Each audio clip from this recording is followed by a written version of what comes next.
우리 함께 말씀 보도록 하겠습니다. 마태복음 14장 34절부터 36절까지 말씀. 마태복음 14장 34절에서 36절까지 말씀입니다. 우리 한 목소리로 같이 읽겠습니다. 시작. 그들이 건너가 게네사렛 땅에 이르니 그곳 사람들이 예수신 줄을 알고 그 근방에 두루 통제하여 모든 병자들을 예수께 데리고 와서 다만 예수의 옷자락이라도 손을 대게 하시기를 간구하니 손을 대는 자는 다 나음을 얻으니라. 아멘. 우리 말씀 듣기 전에 옆에 있는 성도님들과 이렇게 인사했으면 좋겠습니다. 보물을 발견합시다 라고 이렇게 인사했으면 합니다. 시작. 발견하세요. 발견하시기 바랍니다. 예수님과 제자들이 벳세다의 광야를 떠나서 오늘 본문에 나온 게네사렛이라는 곳에 이르렀습니다.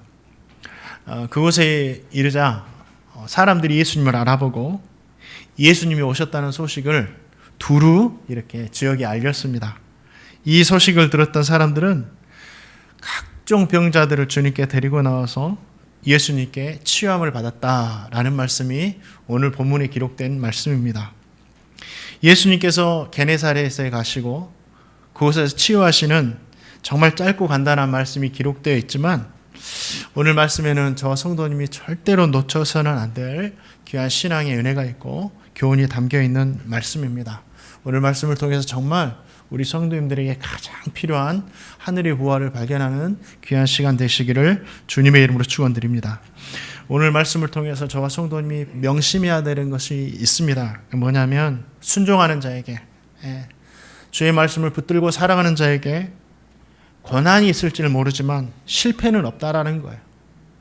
절대 실패가 없습니다. 주님께서 제자들에게 벳세다의 광야를 떠나서 건너편으로 가라고 말씀하셨습니다. 주님의 말씀에 순종해서 건너편인 이 게네사렛에 오기까지 정말 많은 어려움들이 있었습니다. 오병이어의 기적을 맛본 수많은 사람들이 예수님을 임금 삼아서 이제 새로운 나라를 세우고자 했습니다. 예수님이 왕이 되시면 제자들 너무 좋잖아요.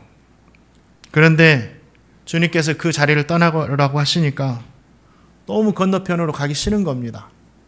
하지만 자신들이 좋아하는 그 자리를 내려놓고 건너편으로 가고자 했습니다. 어려운 순종이었어요. 자신들이 좋아하는 것을 내려놓아야 했으니까. 또한 오는 과정도 쉽지가 않았어요. 배를 타고 오는데 풍랑이 불었습니다. 죽을 것 같은 그런 위기를 맞이했습니다. 모든 것이 다 끝났다고 생각하는 그런 어려움이었어요. 그런 고난의 현장에서 주님을 만나게 되고 제자들은 모두 주님께서 말씀하신 건너편으로 무사하게 도착할 수가 있었습니다. 그 모든 상황이 담긴 한 구절의 말씀이 34절 말씀이에요. 우리 34절 말씀 같이 한번 다시 읽어보겠습니다. 시작. 그들이 건너가 게네사렛 땅에 이르니 저와 성도님은 이 말씀을 통해서 주님의 말씀에 순종하는 제자들에게 고난은 있었지만 실패는 없다라는 사실을 알 수가 있습니다. 그렇죠? 주님의 말씀에 순종하는 자에게는 고난이 있을지 몰라도 절대 실패는 없는 겁니다.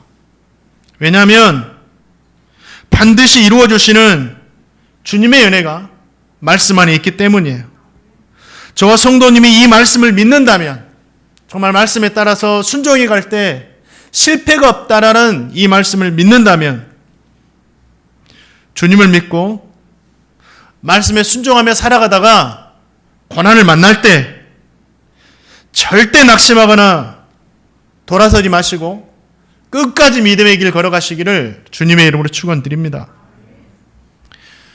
다윗은 주님을 목자로 자신을 양으로 표현하면서 시편 23편의 말씀을 기록했습니다.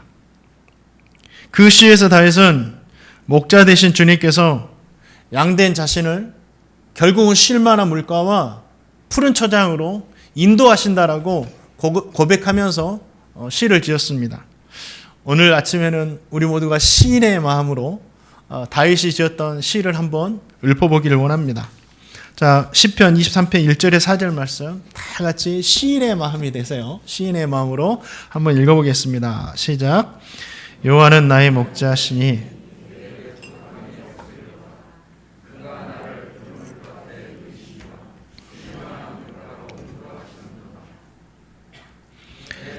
소생시키시고 자기 이름을 위하여 의의 길로 인도하시는도다.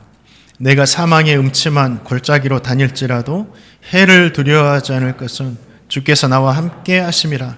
주의 지팡이와 막대기가 나를 안위하시나이다. 4절 말씀해 보니까 쉴만한 물과 푸른 초장으로 가는 것은 맞는데 그 과정 가운데 사망의 음침한 골짜기가 있다고 했습니다. 해가 있다고 했어요. 고난이 있다라는 거죠. 상하좌우가 다 가로막혀가지고 딱 죽겠다고 생각하는, 내가 지금까지 살아왔던 모든 것들이 무너져 버렸다고 생각하는 그 정도의 고난의 골짜기가 있다라고 기록하고 있습니다. 그런데 이 사망의 음침한 골짜기는 끝이 아니라, 끝이 절대 아닙니다. 푸른 초장과 쉴만한 물가로 가는 과정일 뿐이에요. 그 길을 지나면 결국 푸른 초장이 나타나고 쉴만한 물가가 나타나게 되어 있습니다. 다윗의 삶이 시편 23편과 같은 말씀이었어요. 그래서 자신의 삶에서 나온 시를 기록한 겁니다. 다윗은 아주 어릴 적에 사무엘 선지자로부터 이스라엘의 왕이 되겠다라는 기름 부음을 받습니다.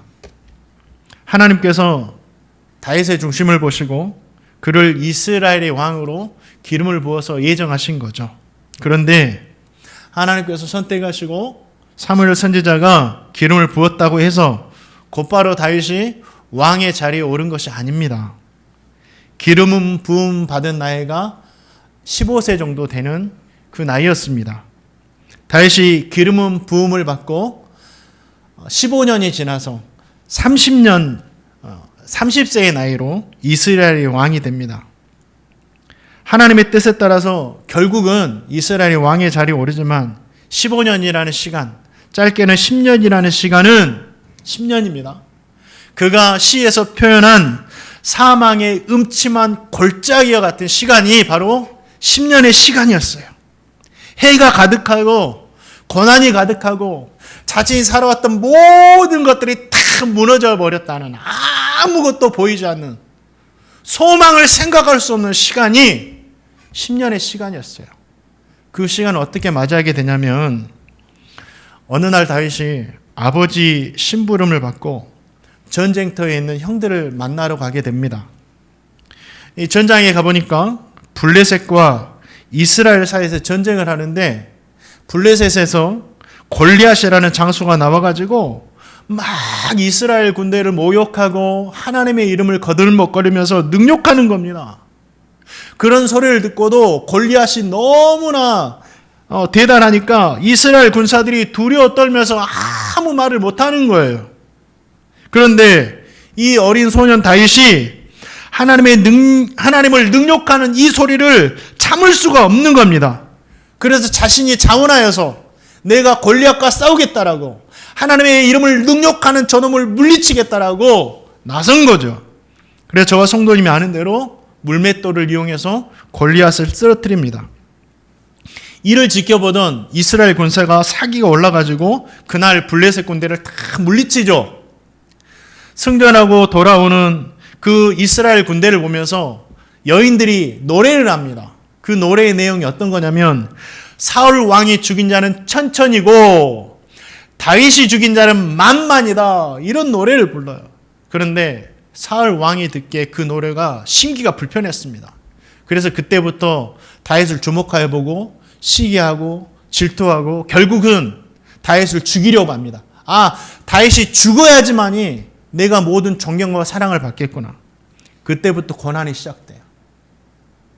다윗은 사울의 죽음의 위협을 피워서 그때부터 광야로 도망쳐가지고 광야 생활을 합니다. 광야에 어디에 숨어 있으면 사람들이 소식을 전해줘요. 다윗이 광야에 숨어 있습니다. 그러면 사울왕이 군사를 모집해가지고 몇천 명이 되는 군사를 모집해가지고 다윗을 찾기 위해 떠납니다. 반드시 죽이겠다라는 거예요. 그때마다 다윗은 광야로 도망하고 숲으로 도망하고 굴로 숨어들어서 10년의 생활을 합니다. 그뿐 아니에요. 더 이상 광야로 도망갈 수가 없게 되자 가드왕 아기스라는 적국에 투항을 합니다.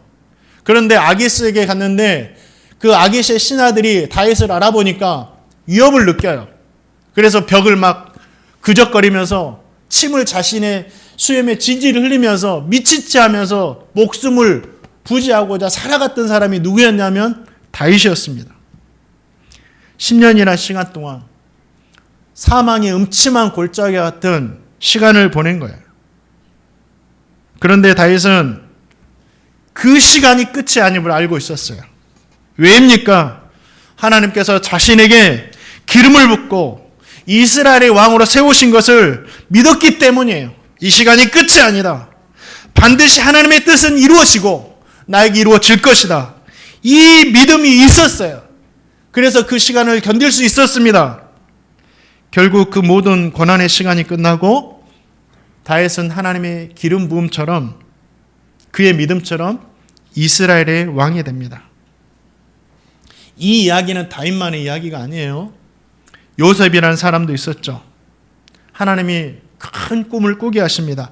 자기가 꾸고 싶어서 꾼 게 아니에요. 하나님이 꾸게 하신 거예요. 그런데 그 꿈이 이루기까지 그냥 이루어지는 게 아니에요. 형들에게 팔려서 타국에 가서 종살이하고 누명 쓰고 죄수가 되어서 감옥에 갇히고 완전히 사망의 음침한 골짜기 같은 시간을 요셉이 보낸 거예요. 결국 요셉은 그 시간 후에 하나님이 꾸게 하신 그 요셉의 총리의 자리에 오릅니다. 그래서 이스라엘 백성들을 보호합니다. 사랑하는 성도님들, 주님의 말씀에 순종하는 자에게 고난은 있을지 모르지만 절대로 실패는 없습니다. 사망의 음침한 골짜기가 지나야 하지만 그 시간이 지나면 반드시 쉴 만한 물과 푸른 초장이 나타나게 되어 있습니다. 그러니 저와 성도님이 풍랑을 만나더라도 다 끝났다라고 다 무너져버렸다고 생각되더라도 사망의 음침한 골짜기를 걷고 해를 당하는 시간이 있더라도 포기하거나 낙심하지 마시기 바랍니다. 정말 푸른 초장이 나타날 때까지 끝까지 믿음의 길 걸어가시는 저와 성도님 되시기를, 그리고 그렇게 믿음의 길 걸어가는 우리 성도님들에게 반드시 이루어 주시는 주님의 은혜가 있기를 다시 한번 주님의 이름으로 축원드립니다. 또 오늘 말씀을 통해서 우리에게 주시는 귀한 은혜가 있습니다. 마태복음 14장 35절 말씀이에요. 한번 읽어보겠습니다. 시작.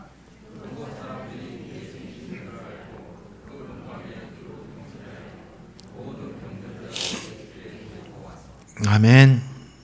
예수님은 우리의 몸과 영혼을 치료하시는 분이세요. 믿으시기 바랍니다. 게네사렛 사람들이 예수님을 알아봤어요. 이 시기는 예수님께서 공생애를 시작하신 지 2년이 지난 시간이었습니다. 그때는 예수님의 명성이 온 이스라엘 전역에 퍼져 있었던 상황이었어요. 예수님을 알아본 수많은 사람들이 그 근방에 두루 통지했다고 했어요. 다 구석구석 알린 겁니다. 예수님이 오셨다는 소문을 게네사렛 전적에 막 알린 거예요. 모든 사람들에게. 이것은 어떤 의미가 있냐면 게네사렛 사람들이 예수님을 기다리고 있었다라는 거예요. 예수님께서 행하신 놀라운 소식들을 들으면서 이스라엘 곳곳을 돌아다니시는 예수님께서 우리 마을에는 언제 오시나 하고 기다리고 있었다라는 거죠. 예수님이 오셨다는 소식을 전해드는 사람들은 모든 병자들을 데리고 주님께 나옵니다.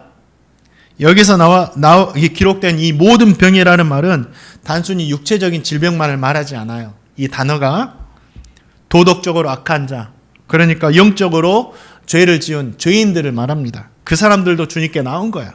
또한 육체적인 질병만이 아니라 정신적으로 문제 있는 사람들, 마음 아픈 사람들, 귀신 들린 사람들, 그러니까 각종 모든 병자들을 영혼부터 육체까지 질병 있는 사람들이 주님께 나왔다라는 거예요.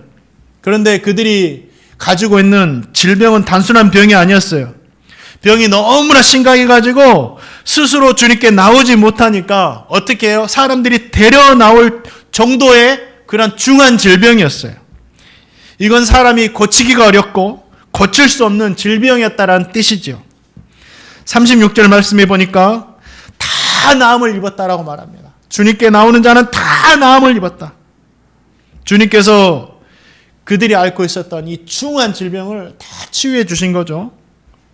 육체적인 질병도, 정신적인 질병도, 마음의 질병도, 영적인 죄악의 질병도 다 고쳐주신 거예요. 그런데 질병만 고치신 것이 아니에요. 이 다 나음을 입었다라는 이 단어가 구원이라는 말로, 구원이라는 의미로 사용되어서 성경 곳곳에 쓰여진 말입니다. 주님은 질병을 고치시면서 그들의 영적인 질병까지 다 고쳐주신 거예요. 그래서 예수님께 대한 믿음을 갖게 하시고, 이런 이적을 일으키신 분은 하나님의 아들밖에 없구나 하고 예수님을 믿게 하시고 구원까지 주셨다라는 거죠. 우리는 완벽하게 치유하신 이 예수님의 치유 사역을 통해서 두 가지를 생각해야 됩니다. 먼저는 우리를 모든 질병과 죄악으로부터 치유하시는 우리 주님을 믿는다고 한다면 우리 또한 주님께 대한 믿음을 가지고 이 병 낫기를 위해서 서로 기도해야 된다라는 겁니다. 자, 야고보서 5장 14절과 16절 말씀, 우리의 말씀으로, 치유의 말씀으로 우리가 병 낫기를 위해서 어떻게 기도해야 되는지 구체적으로 기록되어 있어요. 한번 14절부터 16절까지 읽겠습니다. 시작.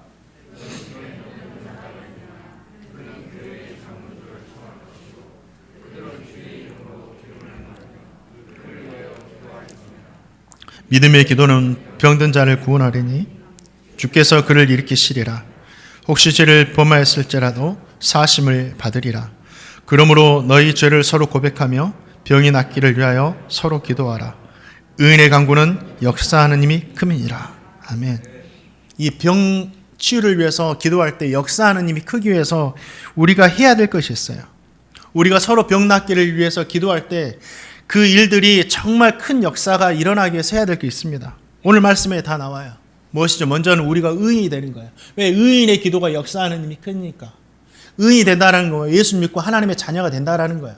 또한 하나님의 자녀가 되었더라도 우리가 죄와 상관없이 정결하게 돼야 된다는 겁니다. 거룩하게 돼야 된다는 겁니다. 우리 예수님 믿고 이미 구원받은 인생이 되었을지라도 이 땅을 살아가면서 우리는 우리의 마음과 우리의 생각과 우리의 육체 안에 죄악의 오염들로 살아갑니다. 이러한 죄의 문제까지라도 주님께 고백하면서 우리의 마음과 영혼과 모든 것들이 정결하게 될 때 하나님께 기도할 때 능력이 나타난다는 겁니다. 저 성도님들이 정말 치유를 위해서 기도하기 전에 우리의 삶을 돌아보면서 회개하는 기도를 먼저 해야 돼요.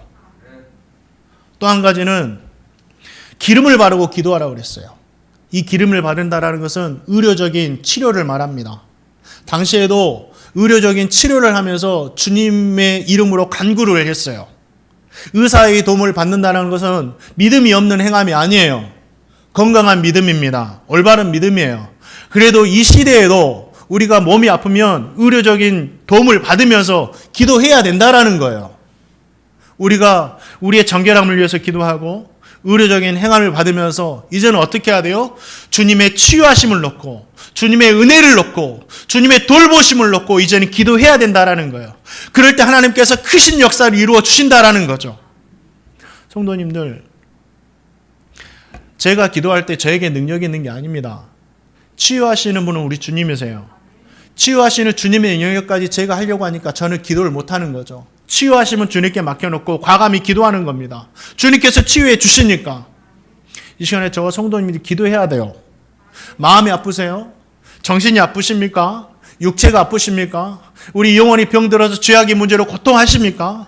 그런다고 한다면 오늘 말씀을 기억하시면서 주님은 우리를 깨끗게 하시는 분이시고 우리를 구원하시는 분이시니 그 은혜를 사모하면서 기도해야 된다라는 거예요. 기도하는 우리 성도님에게 우리의 몸과 마음을 깨끗게 하시고 죄악의 질병을 깨끗게 하시고 정신적으로 마음적으로 병든 부분까지 깨끗게 하시는 은혜가 우리 성도님 모두에게 있기를 주님의 이름으로 축원드립니다. 또 한 가지는 오늘 주님의 치유하심의 기도를 통해서 할 수 있는 것이 있습니다. 우리 예수님의 치유 사역은 단순히 질병 치료의 목적만 있는 것이 아니에요. 예수님이 세상에 만물을 창조하신 하나님의 아들이시고 우리를 구원하신 메시아이심을 보여주셔서 예수님을 믿게 하시고 구원 주시기 위한 그 목적이 있다라는 거죠. 저와 성도님이 아무리 주님의 은혜로 육체의 치유를 받아도 예수님을 하나님의 아들로 믿지를 못한다고 한다면 그 치유는 단순히 몸만 치유하지 의미가 없다라는 거죠. 오늘 게네사렛 사람들의 치유가 더욱 은혜가 되는 것은 그들이 이 질병 치유를 통해서 주님을 하나님의 아들로 믿고 구원까지 받았다라는 사실이에요. 그래서 그들의 치유가 의미가 있는 겁니다. 사랑하는 성도님들, 하나님의 아들이시니까 불치병도 고칠 수 있는 거예요. 하나님의 아들이시니까. 하나님이시니까 불가능이 없으신 겁니다. 그래서 우리가 주님을 믿는 겁니다. 이 사건을 보면서. 저와 성도님 모두도 이 치유의 말씀들을 읽으면서 주님이 하나님의 아들이시구나, 주님의 우리의 구원자시구나, 이 믿음이 있기를 주님의 이름으로 축원드립니다. 또 마지막으로 오늘 말씀을 통해서 우리에게 주시는 귀한 은혜들이 있습니다. 자, 마태복음 14장 36절 말씀 같이 한번 읽어보겠습니다. 시작.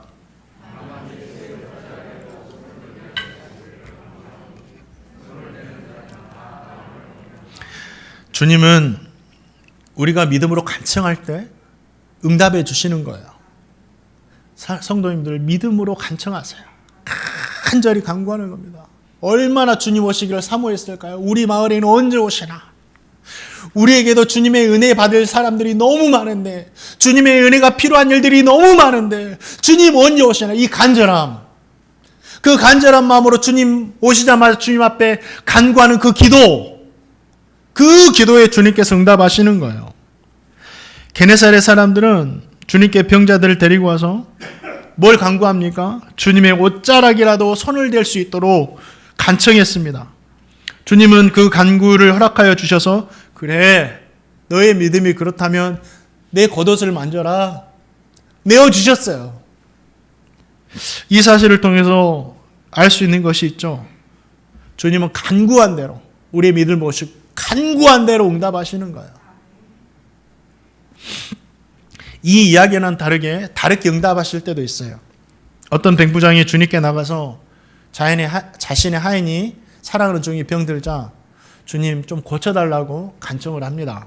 그래서 그 백부장의 믿음이 너무 귀해가지고 내가 가서 고쳐줄게 라고 말하죠. 주님 오신다고 하면 전 좋을 것 같아요. 그런데 이 백부장은 이런 고백을 합니다.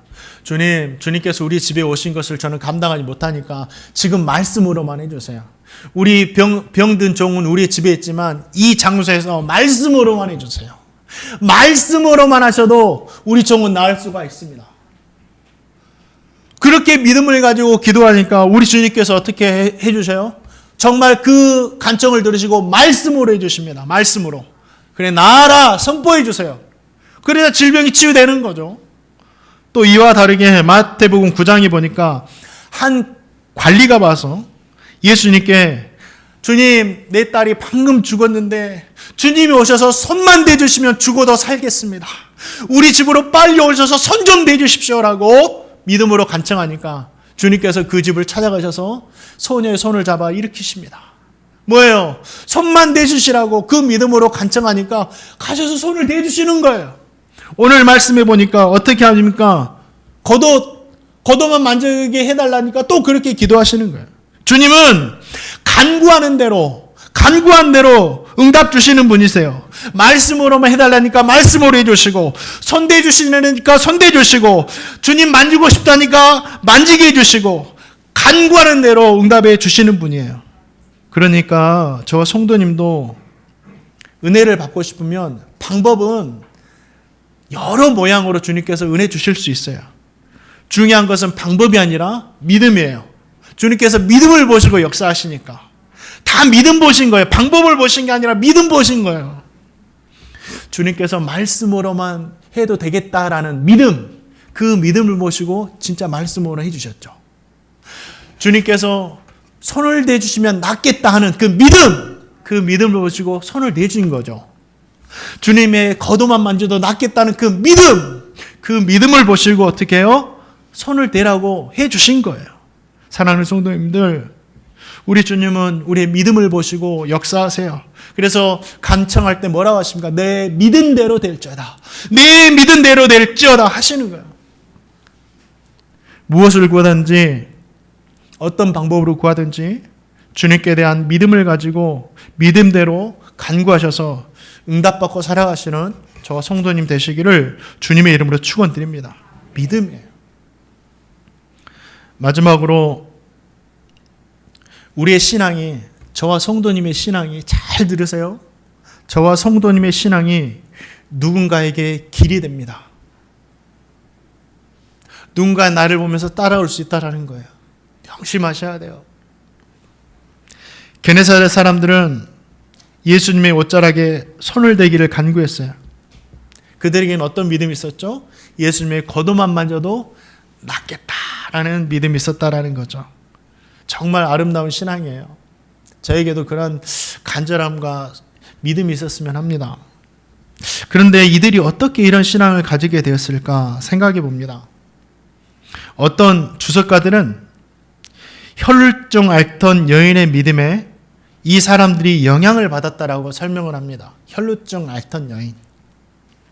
마태복음 9장에 보면 혈루증 앓는 여인의 이야기가 기록되어 있죠. 전에 말씀드렸던 한 관리가 자신의 딸 낫게 해달라고 간청을 해서 주님께서 그 딸에게 가고 계셨어요.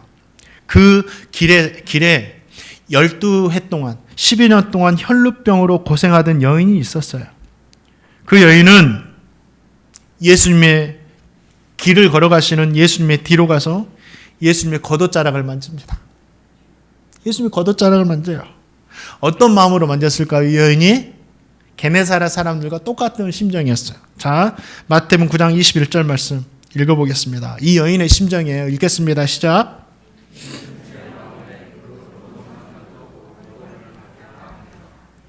아멘. 그 여인에게는 예수님의 겉옷만 만져도 구원을 받겠다라는 믿음이 있었다라는 거죠. 그 믿음대로 예수님의 옷자락을 만지자 그 순간 자신이 병이 나음을 알 수 있었어요. 12년 동안 자신이 아팠는데 모를까요? 순간 알 수 있었죠. 그래서 이 여인에게 두려운 마음이 생깁니다. 무섭군 공포가 아니라 하나님을 경외하면서 오는 두려운 마음 생기는 거죠. 주님은 뒤돌아 그 여인을 보시면서 뭐라고 하셔요? 딸아, 안심해라. 내 믿음이 너를 구원하였다. 네가 믿은 대로 되었다라는 거죠. 오늘 본문에 나온 게네사렛 사람들이 이 여인의 이야기를 전해 듣고 신앙에 영향을 받은 거죠. 아, 예수님의 겉옷만 만져도 되는구나. 예수님의 겉옷만 만져도 되는구나. 이 혈루병 앓던 여인의 신앙은 게네사렛 사람들에게 좋은 신앙의 길이 되어 주었다라는 거죠. 조선 후기에 신이었던 이양현이라는 분이 있습니다. 이분이 야설이라는 시를 지었어요. 들판에 내린 눈, 야설이라는 시를 지었는데 그 시가 참 감동이 돼요. 잘 들어보세요. 눈길 뚫고 들길 가도 모름지기 어지러이 가지 말라. 오늘 아침 내 발자국이 후일 다른 사람에게 길이 되리니 눈 온 아침 들 가운데 걸어가노니 나로부터 길을 열미 시작되누나 잠시도 구불구불 걷지 않음은 뒷사람 헛갈릴까 염려해서네. 사랑하는 성도님들, 지금 나의 신앙이 누군가에게는 길이 될 수가 있습니다. 그렇기 때문에 우리가 신앙의 길, 고난의 길을, 사망이 음침한 골짜기를, 풍랑에 만나는 시간을 잘 걸어가야 됩니다. 사망이 음침한 골짜기는 반갑지 않죠. 배를 타고 가는데 풍랑 만나는 게 반가운 사람이 어디 있겠습니까? 반갑지 않아요. 피하고 싶고 나에게는 나타나지 않았으면 좋겠어요. 그러나 우리의 발행과는 달리 이 길은 저와 성도님뿐만 아니라 우리의 자녀들도, 행복누리 교회의 믿음의 후손들에게도 나타날 거예요. 그들도 다 걸어가게 될 겁니다. 그런데 성경을 보니까 다 이 길 걸었어요. 걷지 않는 사람이 없었어요. 요셉도 걸었고, 다윗도 걸었고, 제자들도 다 걸었고, 예수님도 걸어가셨고, 오늘 말씀에 나온 혈루병 앓던 여인도 다 걸어갔습니다. 우리 성도님들 중에 지금 그 길에 들어선 분들이 계셔요. 들어설 뿐만 아니라 계속 걸어가고 있는 분이 계셔요. 어떻게 걸어가시겠습니까? 그 모습이 누군가의 길이 됩니다. 저희 어머니는 예수님을 믿은 후에 시장에 나가 일하시고 병원 청소를 다시 다니시면서도 새벽 예배 나가서 눈물로 항상 기도하셨어요. 그러면서 하시는 이야기가 예수님이 없었다면 모진 세월을 살 수 없었다라고 고백하셨습니다. 비록 투병하시다가 소청하셨지만 믿음으로 사망의 음침한 골짜기를 잘 걸어가셨어요. 어려울 때 더욱 기도하는 모습, 그것이 저희 어머니에게 배운 신앙의 길입니다. 저에게 보여주신 길이에요. 어려울 때 더 기도해야 되는구나. 그러면 살 수 있구나. 저와 성도님 모두도 우리 성도님의 자녀들에게 보이지 않은 것 같죠? 다 보고 있습니다. 깜짝깜짝 놀래요. 어느 순간 우리 자녀들이 이야기를 들으면서 다 보고 있구나. 아빠가 어떻게 하는지, 엄마가 어떻게 하는지. 또한 행복누리 믿음의 후손들에게 우리 성도님들께서 비록 사망이 음침한 골짜기를 걷고 있다 할지라도 믿음의 길을 보여주시기를 주님의 이름으로 축원드립니다. 말씀을 맺습니다. 순종하는 과정에 고난은 있지만 절대 실패는 없습니다. 그러니 끝까지 믿음의 길을 전진해 가시기를 주님의 이름으로 축원드립니다. 예수님은 우리의 몸과 영혼까지 치료하시는 분이십니다. 이 사실을 믿으시고 치유함을 위해서 주님께 나와 간청하시기 바랍니다. 주님께서 믿음의 간청을 들으시고 성도님들의 믿음대로 역사해 주실 줄 믿습니다. 그리고 사망의 음침한 골짜기가 있을지라도 잘 걸어가시기 바랍니다. 믿음으로 걸어가시기 바랍니다. 그래서 정말 푸른 천연과 실 많은 물과 반드시 만나게 될 줄 믿습니다. 자녀들에게, 믿음의 후손들에게, 우리 성도님들께서 좋은 신앙의 길이 되어주시기를 주님의 이름으로 축원드립니다. 우리 함께 찬양하고 기도드리겠습니다.